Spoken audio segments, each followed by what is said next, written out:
Olá, senhoras e senhores. Tudo bem? Como vocês estão? Bom dia, boa tarde, boa noite. Estamos lá com mais um Vozes do Gigante em entrevista. E hoje, como vocês podem ver, temos aqui nada mais, nada menos que o executivo de futebol do Inter, Paulo Brax, hein? A gente fica muito feliz de receber mais uma vez, no caso, o Paulo Brax aqui para conversar com a gente, falar sobre o Internacional e trazer para vocês da torcida, obviamente, as novidades do Colorado. Estou aqui eu, Alexandre Ernest, Lucas Colar e também Leandro Bess. Paulo, obrigado mais uma vez por ter aceito o nosso convite. Seja bem-vindo à Voz do Gigante mais uma vez. Eu que agradeço, Leandro, Colar, Alexandre. Prazer falar com vocês novamente. Eu acho que é a terceira ou quarta vez que a gente conversa. E é sempre bom a gente poder colocar na mesa aqui o Internacional e tudo que tem acontecido do lado de cá, com essa cobertura que vocês fazem muito boa do outro lado. Então vamos estreitar novamente. Tá bacana, porque quatro vezes já é quase sócio do canal, né? A gente tá aqui basicamente já tá de dono, né? 25% de cada um aqui já. Não, isso eu deixo com vocês. Eu prefiro negociar do lado de cá. Tá certo, boa. E aí, Colarzinho, Leandro, tudo bem? Tudo bem, bom dia, boa tarde, boa noite, né? Não sei quando vocês vão assistir isso aqui, mas eu queria já iniciar, né, nossas perguntas para o Brax, fazendo um rescaldo, né, dessa janela de transferências. Claro, ainda há possibilidade de chegar novos reforços, por conta da inscrição do Campeonato Brasileiro ainda estar aberta, né? Mas é um mercado totalmente mais restrito, né? A janela internacional fechou, o Inter encerrou, né, com duas contratações surpreendentes, né, e que saíram da caixa, que é o Gustavo Maia e o Kaique Rocha. E eu queria te perguntar, Paulo, qual rescaldo vocês fazem, né, tanto de chegada como de saída de jogadores, né, nesta última janela que passou? Na verdade foram três, né, porque o Gabriel Mercado a gente consegue fazer a contratação dele antes de abrir o período de inscrição, a janela de registro. Então a gente faz esse movimento aí mais ou menos julho, né, para que agosto ele já possa estrear. Além desses dois últimos, que foi o Kaique e o Maia. O Maia, uma negociação que foi um pouco mais longa. O Kaique, que foi uma negociação relâmpago. Foi uma negociação que a gente praticamente fez no último dia de janela. Então, foi uma oportunidade que surgiu, que a gente entendeu que seria viável. Trabalhamos bastante com a Sampdoria, com a nossa equipe aqui, com o nosso staff, que eu até disse na coletiva que eles não aparecem muito, eles são um pouco transparentes aqui dos bastidores, a turma do registro, a turma do RH, do jurídico, trabalhou muito para poder fechar essa última contratação. A gente tem, Colar, muito pontual, né, esse ano, apresentado os nomes, apresentados os reforços. A gente teve muito mais saída do que entrada, além das recuperações dos atletas que estavam lesionados, bastante pontual, e a gente entende que foi positivo essa janela do exterior. A gente conseguiu, pelo menos, ocupar aqui as vagas que a gente pretendia desde o início. Não fechamos ainda a janela do Brasil, tem o registro da Série A aqui no meio de setembro, quase no final de setembro, mas só se for algo bem pontual, bem impactante, porque caso contrário a gente vai fechar, e aí sim, só no final do ano, né? Porque a gente não deixa de trabalhar também com os nomes, estão na mesa diariamente, mas a gente fecha e volta no final do ano. Mas foi bem positivo esse balanço dessa janela do exterior, a gente entende que aproveitamos bem. Paulo, obrigado pela sua presença uma vez mais. Espero que o Nenê esteja bem, te deixando dormir também, né? Um pouquinho. Sabe como agora é que é, Nenê? Que bom. Coisa boa. Eu ia te perguntar, o Inter claramente está indo por um momento assim, de investir em jovens, né?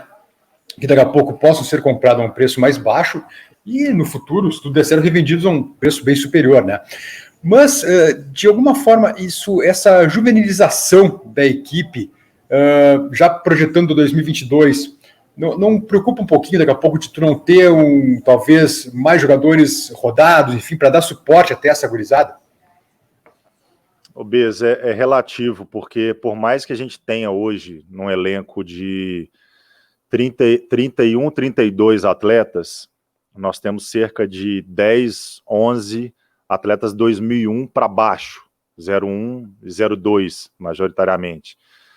Se você considerar sub-23, incluindo ali os atletas 99, né, o Bruno, o Lucas, o Zé, a gente tem mais da metade do elenco, 50 e poucos %, né, de atletas sub-23.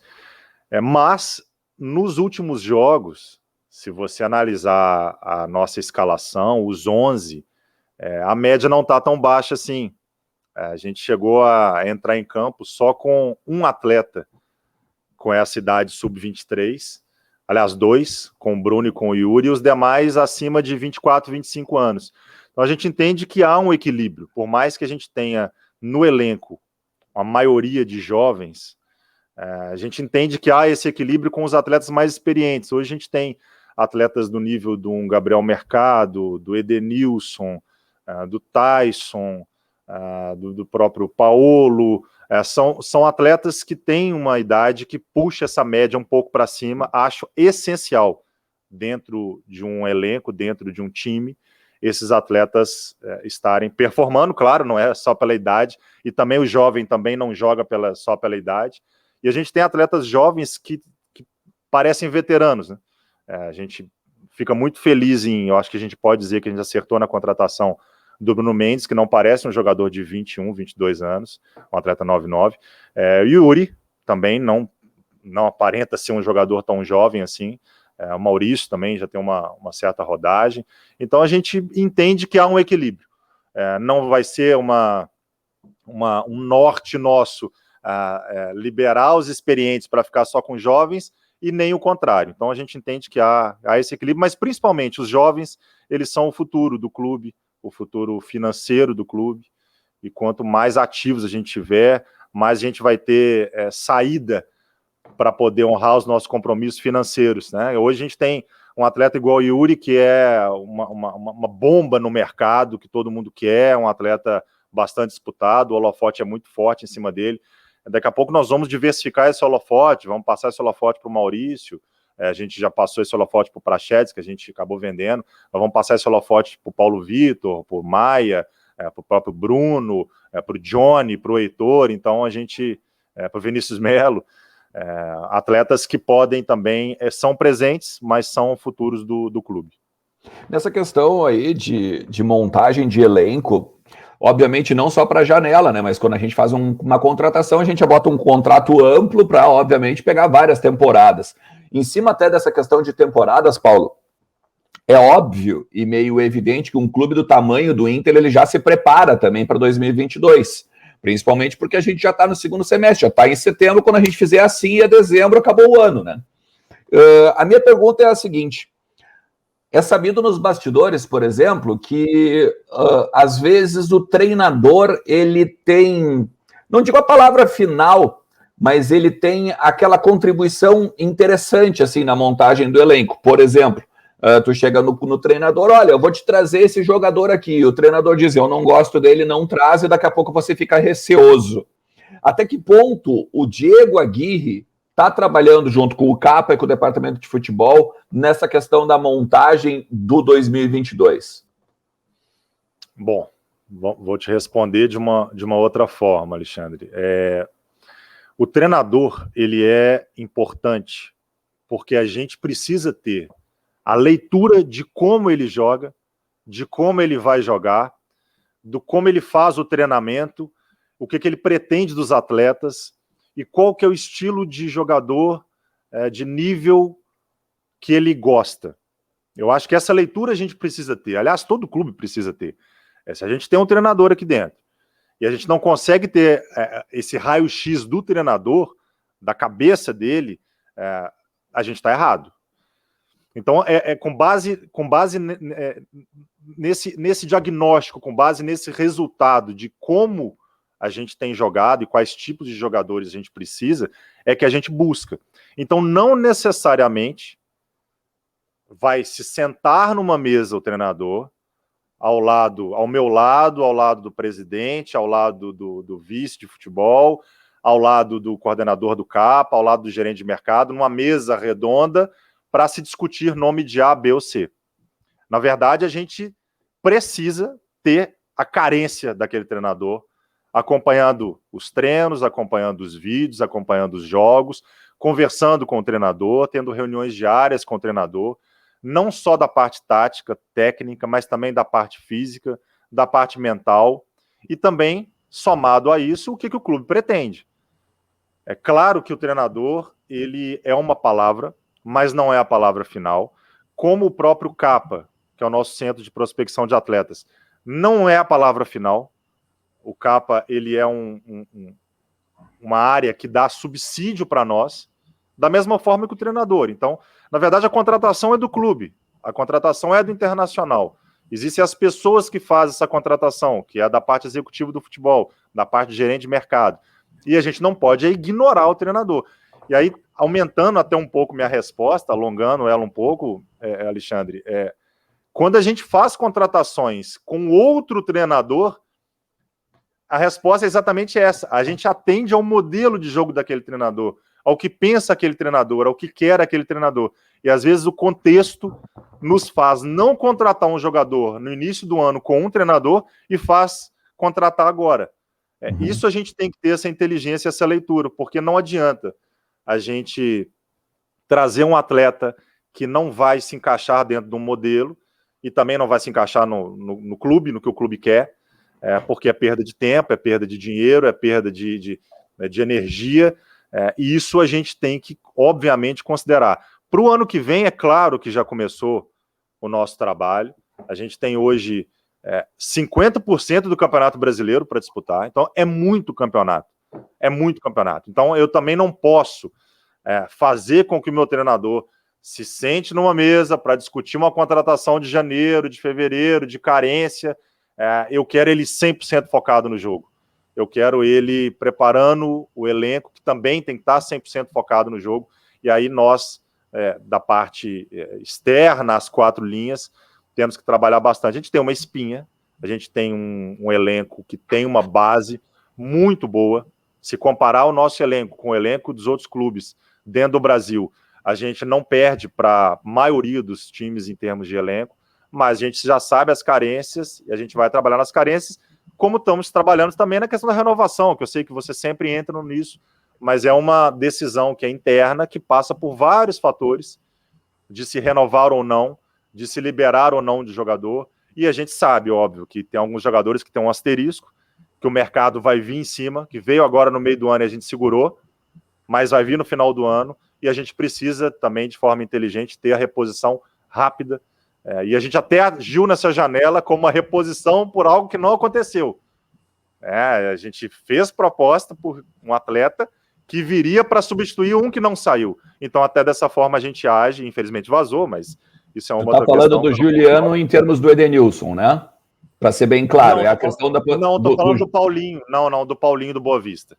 Do Boa Vista. Do Paulinho do Boa Vista. Ok. Paulinho. Achei que eu estava falando do Juliano na possibilidade do Edenilson sair. O Juliano ele não encaixaria no nossa análise ali naquela posição do Edenilson. O Paulinho, sim. Então, a gente fez esse movimento que, como eu falo, infelizmente vazou, mas é algo que a gente não controla aqui, tem que trabalhar com isso. Mas seria uma reposição para um atleta que poderia sair, porque vieram forte em cima do Edenilson, e a gente conseguiu também, com ele, firmar o pé aqui.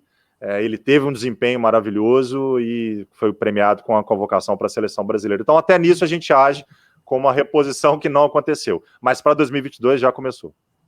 Sobre o Edenilson, então, já que a gente tocou no assunto, né? Porque é uma questão que a gente debate muito aqui em relação à multa contratual desse jogador, né?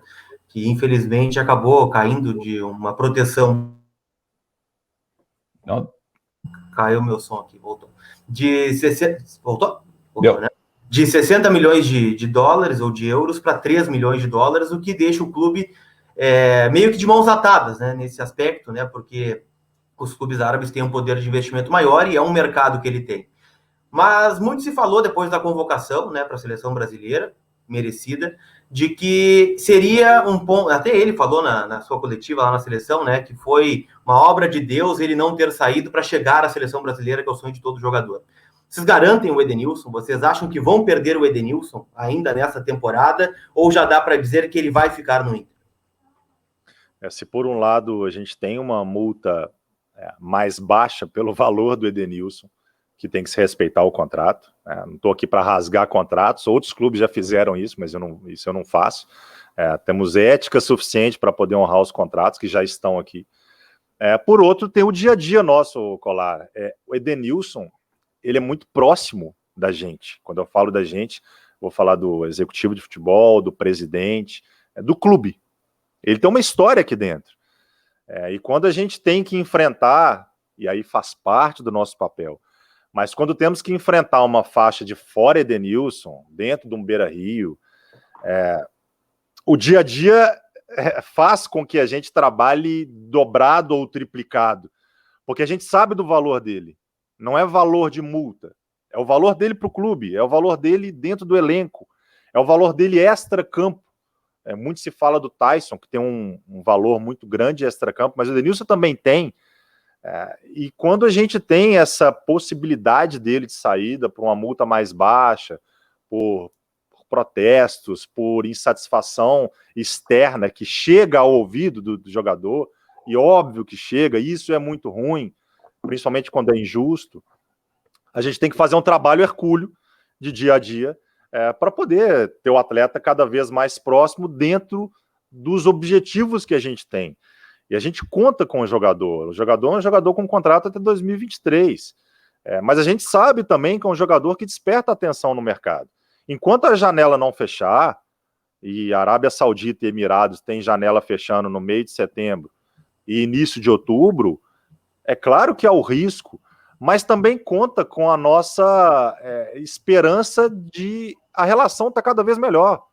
O Edenilson é grato por essa convocação à seleção, também ao Internacional. Eu disse que foi um mérito dele, e eu tive a oportunidade de chamá-lo dentro da sala e fazer uma chamada com o Alessandro, com o presidente, para informá-lo em primeira mão que ele estava convocado. Ele se emocionou na minha frente, e eu disse que era mérito dele, ele devolveu dizendo assim, não, é mérito do clube. Dos dois, é coletivo. A camisa que ele veste é a camisa internacional, há muitos jogos. Então a gente conta com ele está bem, ele está feliz. Conversei com ele ontem, vai encontrar conosco para o jogo do esporte. A gente conta com o atleta, Colar, dentro e fora de campo, ele é um dos pilares. Se acontecer de sair, se vier uma proposta irrecusável, a gente não tem o que fazer. A proposta irrecusável é a multa, no caso, né? Mas eu posso fazer só uma observação, Brax, sem querer, claro, assim, polemizar, mas eu acho que é importante, talvez, que tu, dentro do clube, talvez tente elucidar essa questão. O contrato do Edenilson, ele tinha uma multa para exterior de 60 milhões de euros. E após o final do Campeonato Brasileiro, dia 29 de fevereiro, ela cai para 3 milhões de dólares. O clube, se o clube for fazer isso, o clube está basicamente rifando o seu jogador. Não tem como eu explicar que é o clube que está querendo isso. E a informação que se tem, inclusive, que foi um pedido do staff do jogador. Como é que se explica essa questão de que ele quer continuar no clube, mas ao mesmo tempo ele conversa sobre a possibilidade de uma multa rescisória irrisória, a ponto de, vamos dizer, qualquer clube, entre aspas, óbvio, poder contratá-lo pela multa rescisória? São dois momentos diferentes. O momento dessa reunião, que eu não estava aqui, aconteceu dentro de uma sala com o clube, com o staff do atleta, e isso foi decidido. Tanto que eu, ao chegar aqui no Internacional e me deparar com todos os contratos, eu me deparo com este contrato dele. Então são dois momentos diferentes. Esse contrato está feito, não tem como ser alterado de forma unilateral, só que, por outro lado, tem o desejo dele hoje de permanecer no clube, de cumprir o seu contrato. Ele está hoje, Alexandre e Lucas, que me perguntaram sobre ele, hoje ele está feliz aqui. Isso pode acontecer, isso é um relacionamento, só que é um relacionamento com contrato. Amanhã pode ser que ele não esteja mais feliz, mas nós vamos trabalhar para que isso não aconteça. Eu te digo que quando vem uma insatisfação do torcedor, que ele tanto prima por trabalhar em prol do clube e do torcedor, o patrimônio maior do Internacional é sua torcida. Então, quando ele trabalha e é julgado de forma injusta, com protestos, e aí vem uma proposta, você tem dois fatores que você precisa trabalhar. Hoje esses fatores não existem, não há insatisfação dele e não tem proposta. Hoje ele está feliz e não tem nenhum assédio do mercado em cima dele. E há, como eu disse, uma relação muito boa entre nós. Então hoje não tem o desejo dele de sair. A gente tem que trabalhar com isso. E eu não posso tecer nenhum comentário, muito menos polemizar a respeito do contrato que eu já encontrei. Eu sou responsável pelos contratos que eu fiz a partir de janeiro, do Palácios, do Paulo Vitor, do Bruno, dos atletas do próprio Tyson, do Mercado, agora recentemente do Maia, do Kaique, mas não desses contratos que eu já encontrei. Então a gente trabalha com essa, vamos dizer, vulnerabilidade do contrato, aí respondendo o Colar, é vulnerável o contrato dele, mas temos aqui o dia a dia que é muito forte, o relacionamento é aqui próximo da gente. Renovada, então, vocês não trabalham com essa possibilidade? Por exemplo, aumentar a multa rescisória? Renovar o contrato para aumentar a multa, por exemplo? Todo contrato, ele é um organismo vivo, né? Então, a qualquer momento a gente pode sentar para poder, se for interesse das duas partes, fazer, mas eu entendo que é um contrato que hoje ele tem uma certa proteção por conta desse dia a dia nosso que é forte e do interesse do atleta de não ir. Agora, tudo é móvel, o contrato ele pode ser reajustado, ele pode ser estendido. A gente tem um contrato agora que a gente vai reajustar de um atleta jovem, promissor, ele vai ter um reajuste, ele vai ter uma extensão. Tudo isso parte do nosso trabalho de dia a dia, que a gente não pode perder. Essa rédea, essa proximidade com o jogador, essa proximidade, como gostam de dizer, do vestiário, a gente, modéstia à parte, temos, e não vai nada escapar daqui para que a gente seja surpreendido com algo que não é do desejo do Internacional. Paulo, por gentileza, a gente sabe que o Inter fez sacrifícios esse ano. Agora tu tá tendo, né, completando uma gestação de Inter, né, 9 meses desde que tu chegou, e chegou já em meio a um campeonato brasileiro que estava na reta final e o Inter com chances reais de título. Então, né, a tua chegada mesmo foi muito, um ambiente não muito fácil para ti, assim, né, como um cara que estava chegando ao clube, né, recém, enfim. Mas eu te perguntaria, dentro dos sacrifícios que o Inter fez esse ano, ano que vem, a gente pode ter esperança de uma capacidade maior de investimentos, daqui a pouco de sonhar com um jogador talvez com um pouco mais de grife, se é que é... Duas questões, por gentileza, sem querer tirar teu raciocínio. Eu fiquei em dúvida, o Inter precisa ainda comprar o Palácios ao fim do ano ou já está tudo resolvido? E uma segunda também, uma terceira no caso, perdão, sem querer cortar o raciocínio também, o Cadorini, o Inter vai comprá-lo ao fim do ano? Vou começar pelo final, tá, Bez? Vamos lá. O Cadorini está fazendo uma semana de treinos aqui com a gente, bem intensa. Bom saber. Nós aproveitamos aí uma suspensão que ele teve no Sub-20, que a gente acompanha também de perto, e ele está conosco aqui. Ele está treinando, ele está sendo observado de perto, até por essa proximidade do contrato de empréstimo dele, que tem uma opção de compra, se encerrar em janeiro. Então é um atleta que a gente está fazendo um trabalho nele aqui, técnico, tático, físico, e quando eu falo físico com essa entonação é porque a diferença da base do profissional, ela passa muito pela parte física. E ele é magrinho, né? Ele é magrinho, precisa mais corpo mesmo, né? Não, mas é mais fácil trabalhar com ele do que trabalhar com outros atletas que tem o que a gente chama de um percentual um pouco mais alto, ele não tem. Então, dentro aqui do profissional, a gente faz uma análise muito minuciosa do atleta, faz um diagnóstico bem detalhado em relação ao jogador e que também está sendo entregue ao campo, à comissão técnica e o nosso diagnóstico aqui desse jogador. Então, eu te digo que nós estamos aproximando cada vez mais de ter um diagnóstico concreto em relação ao Cadorini, que tem bons números do Sub-20. Não só ele, mas o Vinícius Melo, que fica com a gente aqui sempre no profissional e tem se destacado na base, o Juan Cuesta também, então nós temos boas opções ali no ataque, estamos atentos a elas. Não vamos deixar passar, se a gente tiver a convicção do jogador, nós não vamos deixar passar. Em relação ao Palácios, é uma forma de negociar diferente que fizemos no início do ano, a gente não tinha condição de fazer a compra do jogador, então a gente fala agora de multa do Edenilson, tinha a multa do Palácio, mas a gente não tinha condição de fazer o pagamento da multa, então nós fizemos um empréstimo parcelado do Palácio, que ao final desse empréstimo, a gente efetivando os valores que vão decorrer aí de 1 ano e meio, 2 anos, a gente tem um jogador em definitivo com a porcentagem que a gente negociou. Então a situação dele é essa, uma situação também que a gente controla por fluxo de caixa, por parte financeira, que é apertada sim, e a gente fez essa, vamos dizer, uma negociação diferente, uma negociação sui generis, uma negociação que nos permitiu trazer o jogador e que também nos permite exercer essa compra de forma parcelada. Desculpa te interromper. Então, se eu entendi, primeira, tá. se eu entendi, o Palácios é do Inter, mas não é, teoricamente. Por quê? Porque ele, na verdade, a gente comprou ele parcelado e emprestado. É isso, basicamente, que eu entendi? Vamos colocar no gerúndio. Ele está sendo do Internacional. Tá, ok. Tá. Ele está a cada mês, a cada semestre, Pagamos ele vai se tornando mais do Internacional. Isso. Foi uma forma... Fez um carnê, né? Fez um carnê.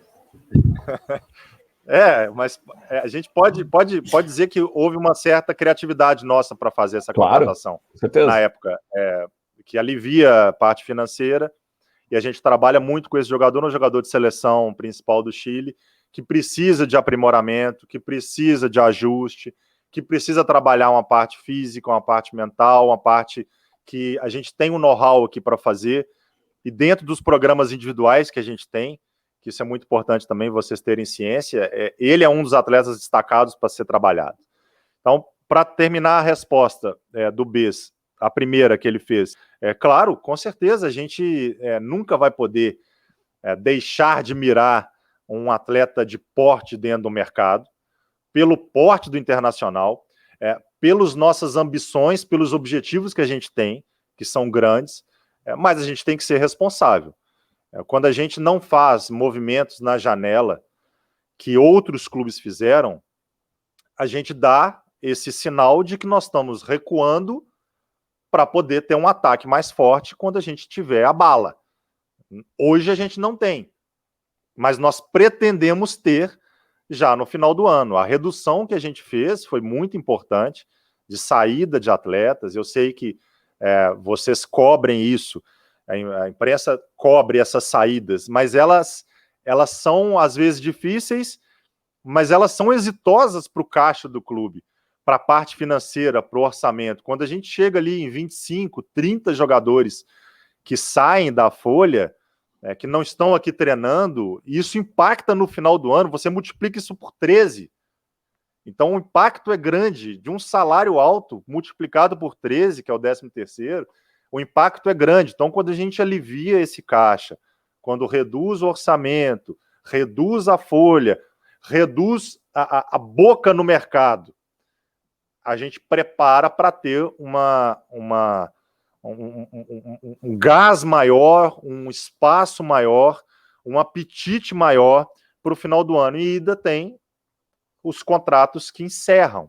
Então, quando você passa um ano, você disse mesmo que eu estou aqui há 9 meses, que são 9 meses todos os dias, 270 dias, é um tempo muito intenso e já realmente vira um tempo bastante longínquo. Porém, um ano, ele é impactante, principalmente o final do ano, porque nos dá a oportunidade de ter contratos novos, de fazer uma oxigenação de contratos que nós não rescindimos, e nós rescindimos vários contratos, e nos dá espaço no elenco e espaço na folha. Então, obviamente que nós vamos sempre ter em mente atletas grandes, atletas de performance alta, dentro da análise que a gente tem, que é uma análise muito criteriosa, da gente ter um risco menor. Vamos errar, é claro que vamos errar, mas a gente quer errar menos do que houve erros anteriores. Então nós estamos trabalhar sempre ali com esse equilíbrio, e vamos mirar alto, claro, no final do ano para a virada da próxima janela, não tenha dúvida. Ô Brax, agora me chamou a atenção essa questão, principalmente agora que tu destacaste dos contratos que se encerram, né? E a gente sabe, os jogadores que se encerram, que tem os contratos para encerrar. Obviamente, tu não vai personificar em nenhum, é óbvio, né? E nem eu vou ter a ingenuidade de te perguntar, esse jogador vai renovar ou esse jogador não vai renovar. Mas dá para a gente talvez falar em porcentagem. Nós temos já mapeado, o Inter tem mapeado jogadores que terminam o contrato que nós vamos renovar, ou existe, quase irrisório o número ou o percentual de atletas que vão renovar esses contratos a partir desse encerramento que tu disseste? Sim, já está mapeado, a gente trabalha com quase certezas. E é claro que o fator de uma renovação não é só de performance do atleta, é parte financeira, é interesse do jogador, é interesse do staff, é quanto o mercado tem o apreço por aquele atleta naquele momento, porque um jogador no início do ano pode ter um assédio que não tem no final, um jogador no início do ano pode não ter nenhuma proposta, mas tem várias no final. E a gente sabe que a maioria das transferências hoje, no mundo, não só no Brasil, mais de 70%, 75%, são de jogadores livres. E, na verdade, não existe jogador livre, puro e simples. O jogador livre, hoje em dia, dentro de um mercado de transferências, ele geralmente é mais caro que o jogador com contrato. Porque o jogador livre, ele está, como a própria palavra diz, livre para poder negociar as cifras que ele achar que entende. Luvas, comissões altas, salários altos, produtividades. Às vezes um jogador com contrato, e nós já falamos de 2 aqui, ele tem o valor da multa, X. Você paga o valor da multa, você contrata o jogador. Então, às vezes, é bem mais barato você pagar a multa do que você negociar com o jogador livre. E alguns movimentos que foram feitos agora na janela do exterior para o Brasil, sem citar clubes e sem citar nomes, até porque vocês são inteligentes e vocês vão entender de quem que eu estou falando, foram valores absurdos de atletas livres que foram contratados agora, e às vezes tem aquela impressão de, poxa, o jogador estava livre, por que o Internacional não foi atrás do jogador? Os valores são muito altos, são muito discrepantes de uma realidade do futebol brasileiro, exatamente por ser livre.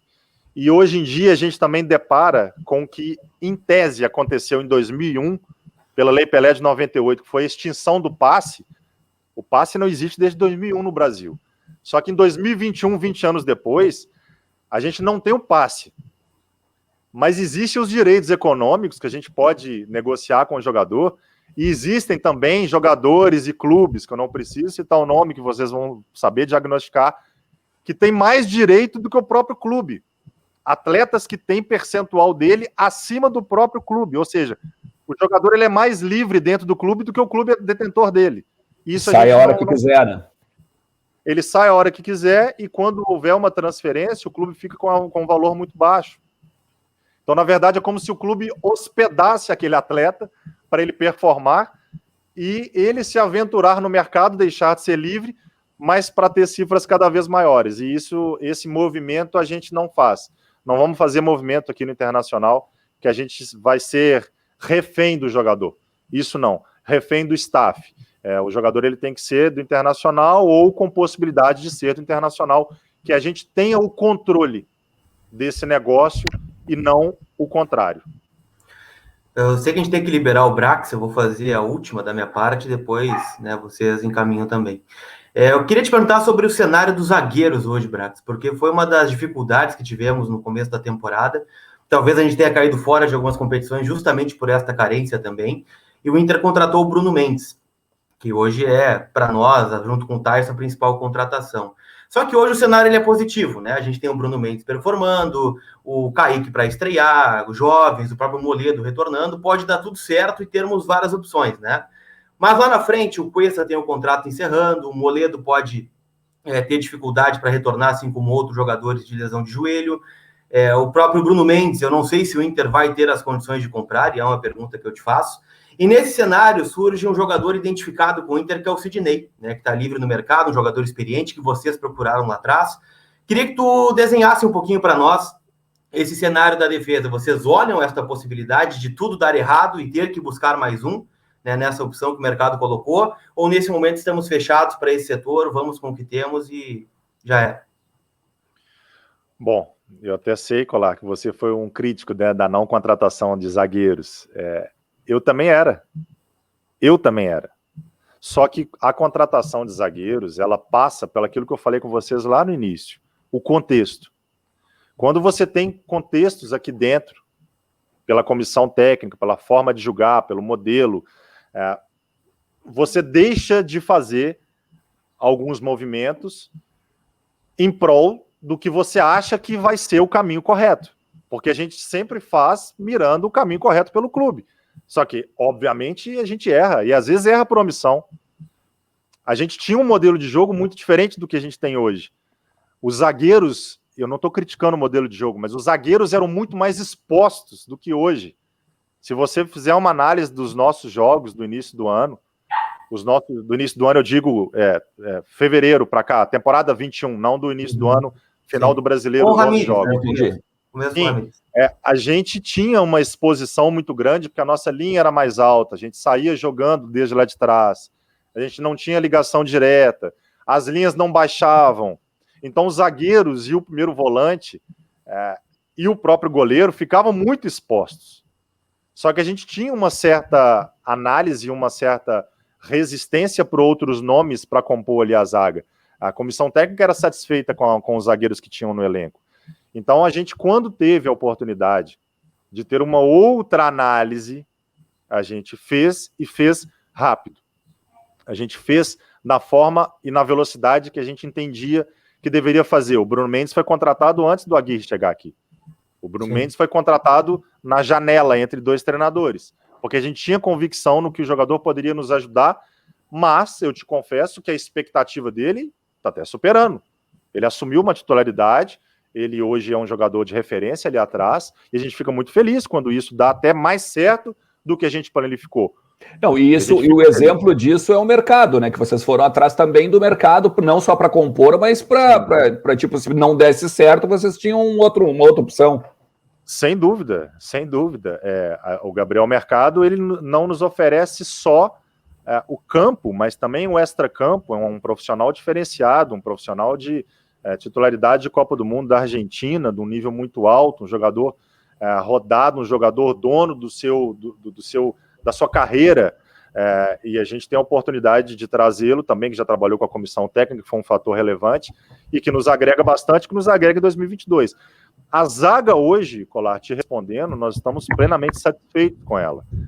O Cuesta é um jogador que também, da mesma forma que eu disse do Edenilson, um jogador que é muito próximo a gente. É um jogador de convívio diário, um jogador que conversa conosco sempre, que a gente tem uma rédea mais curta em relação a ele, e não nos preocupa a questão contratual do Vitor Cuesta. A gente está satisfeito hoje, nós temos cerca de 6, 7 zagueiros, com o Lucas Ribeiro terminando o contrato no final do ano, que é uma situação que dificilmente vai se alterar, até porque o vínculo dele é com o Hoffenheim, que já deixou claro que quer o jogador de volta. Então essa não renovação, essa eu posso falar, porque também o jogador já sabe, mas a gente está satisfeito. Esse atleta que você citou é um dos vários atletas que deixaram portas abertas aqui no Internacional. A gente, de fato, conversa com ele, ainda na gestão da comissão técnica anterior, mas não conseguimos avançar na época, e hoje não tem nenhuma possibilidade, não tem nenhuma chance da gente fazer esse movimento. Futuramente, Colar, não posso te cravar nada, dezembro, eu não sei o que vai acontecer. A gente tem atletas que têm um holofote até grande do mercado. O próprio Bruno Mendes, aqui, desperta a atenção de outros clubes. Então a gente retira do Corinthians, que tem o vínculo definitivo, coloca aqui para jogar, só que é um contrato muito bem feito por nós, muito seguro, que não vai nos deixar vulnerável com um tipo de proposta em relação a esse jogador. Então hoje nós estamos satisfeitos com a zaga, mas nada que vai ser estanque até o final do ano. Acho mas o Brax, do Mendes, isso, dá para comprar? É viável ou é um valor extremamente impossível?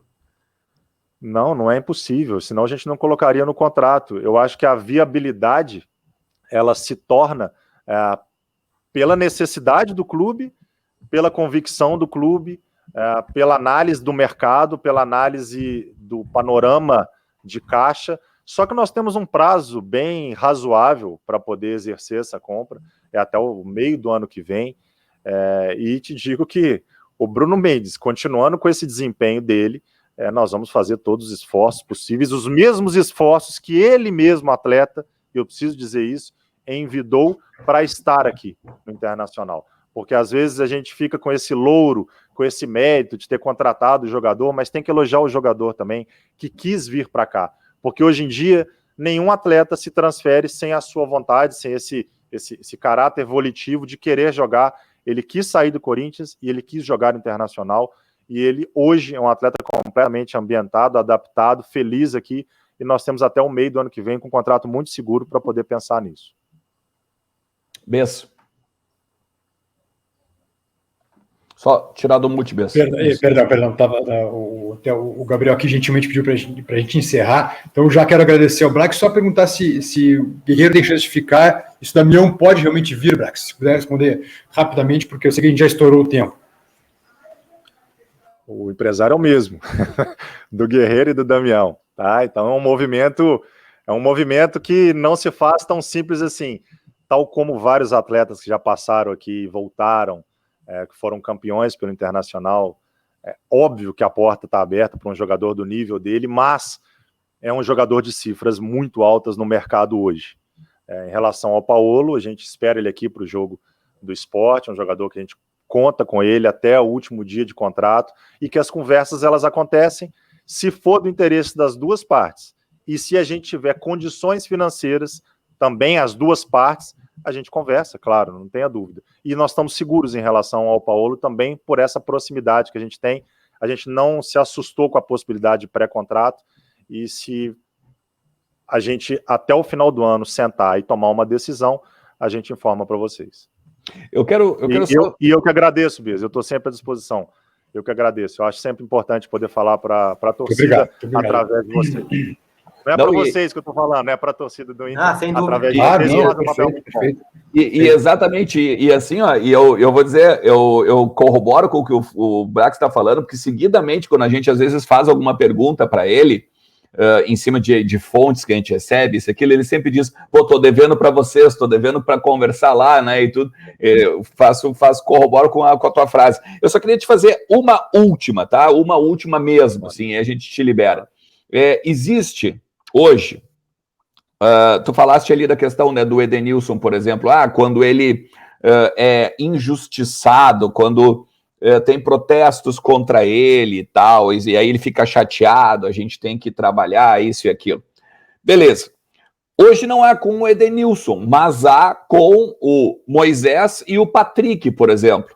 Tá? Que inclusive o próprio Diego Aguirre, na última entrevista coletiva, disse que eles estão oscilando. Não foi essa palavra que ele disse, mas é nessa ideia, né? Não são jogadores constantes, eles precisam ter uma constância de performance, talvez.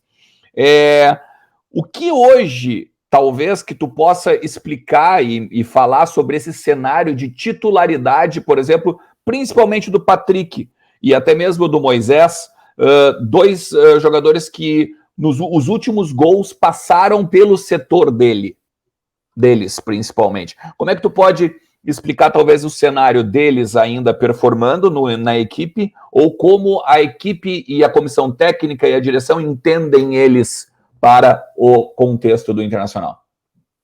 Bom, acho que eu não vou te responder 100%, mas são jogadores diferentes. O Patrick é um jogador com um contrato mais extenso, o Moisés é um jogador com contrato ao final do ano. Dois jogadores que foram muito importantes no Campeonato Brasileiro de 2020.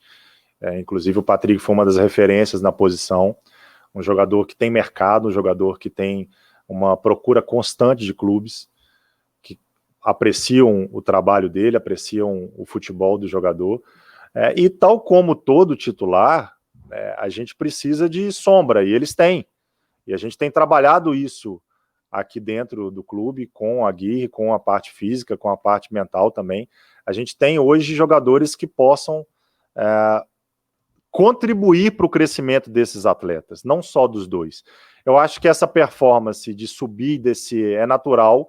Poucos atletas têm essa estabilidade de ter a mesma performance, de ser muito regular. Nós até falamos alguns aqui que são mais regulares, mas a tendência é, dependendo do confronto, dependendo do momento, dependendo de volta de lesão, os jogadores podem oscilar, mas a gente confia nos dois atletas. É uma resposta que ela é mais do Aguirre e da comissão do que minha. Respondo mais pelo ambiente, jogadores que são adaptados ao grupo, jogadores profissionais, jogadores de hierarquia, que tem um número grande de jogos como titulares aqui no clube, e a gente vai dar todo o respaldo para eles, se não tiverem, voltar a performar em alta, que é o que a gente quer e a gente precisa, e a gente sabe que eles podem render. Em relação à sua primeira pergunta, sem ser do...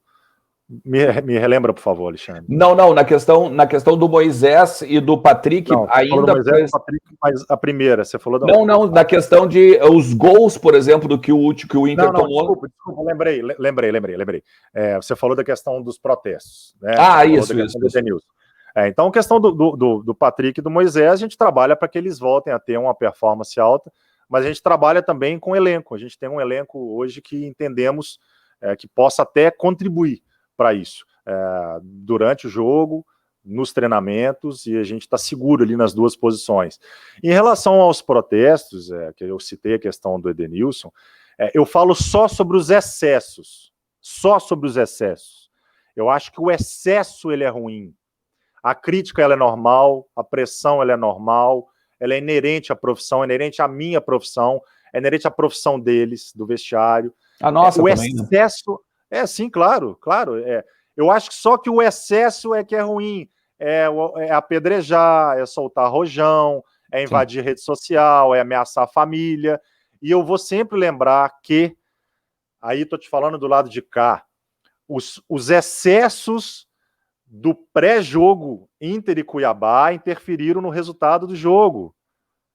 Eu te cravo isso. Então eu gostaria que nunca mais acontecesse os excessos. Só. Porque o resto a gente controla, a crítica, a pressão, essa ponderação que vocês estão fazendo de jogador A, B ou C, isso é normal na nossa profissão também.